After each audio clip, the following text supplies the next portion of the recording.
मुता में जो है 1 महीने की जो है ना मुद्दत है और वो पूरा आपने एग्रीमेंट निभाना है। तो लिबरल और सेकुलर के जो से मुंसलिक तबकात के लोग हैं, थोड़ा करीब करें ना इसको। वो इस तबके से मुंसलिक जो लोग हैं वो जो इस खुला के हक में बोलेंगे, वो सामने से ये दलील भी तो पेश कर सकते हैं कि चूंकि मुता में ये एग्रीमेंट इस मुद्दत तक के लिए होता है तो इस वजह से हमने निभाना है। निकाह में चूंकि कोई मुद्दत नहीं होती ना, तो इसलिए जो है औरत के पास ये राइट हो सकता है कि वो जी। खुला कभी भी ले ले। बेहतरीन सवाल किया भाई। कह रहे हैं कि मेरे इस बयान पे कुछ लोग एतराज कर सकते हैं कि मुता में तो चूंकि औरत एग्रीमेंट कर चुकी है ना कि 1 महीने तक की पाबंद है वो, जबकि निकाह में तो सिरे से कोई एग्रीमेंट होता ही नहीं, लिहाजा 1 मिनट के लिए भी पाबंद नहीं है वो, जब चाहे खुला ले ले। इसको समझें, इस इश्काल को इसका जवाब समझें। मैं ये कह रहा हूं कि जिस मुता में कम से कम 1 महीने तक वो पाबंद है एग्रीमेंट की वजह से, फौरन कहीं नहीं जा सकती, कम से कम 1 महीने की पाबंद है, वो तो इस्लाम ने हराम कर दिया। और जिस निकाह में 1 सेकंड के लिए भी पाबंद नहीं है, वो वाला निकाह कैसे हलाल हो जाएगा? नहीं, हराम है, मुता हराम है।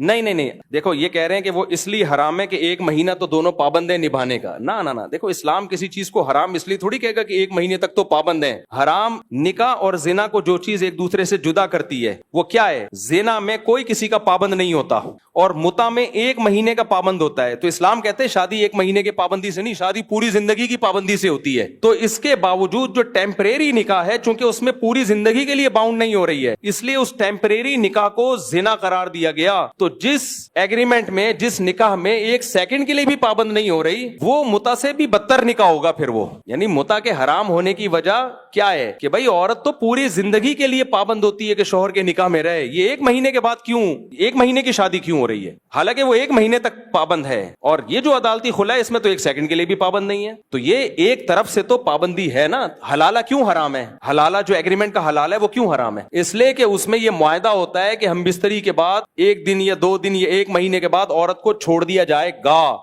ये एग्रीमेंट होता है। इस एग्रीमेंट की वजह से वो शरई निकाह भी लानती अमल बन गया। तो इससे पता चलता है शरीयत कोई ऐसा एग्रीमेंट चाह ही नहीं रही है कि उसमें औरत को छोड़ने पर मर्द पाबंद हो जाए, ये चाह ही नहीं रही है। और यहां क्या है, आपने कोर्ट के जरिए उसको शादी से पहले ही राइट दे दिया कि जहां भी जब भी शादी करोगी हर वक्त तुम्हें अलहदगी का राइट तुम्हारे पास रहेगा। तो ये मुता से बदतर बना दिया आपने निकाह।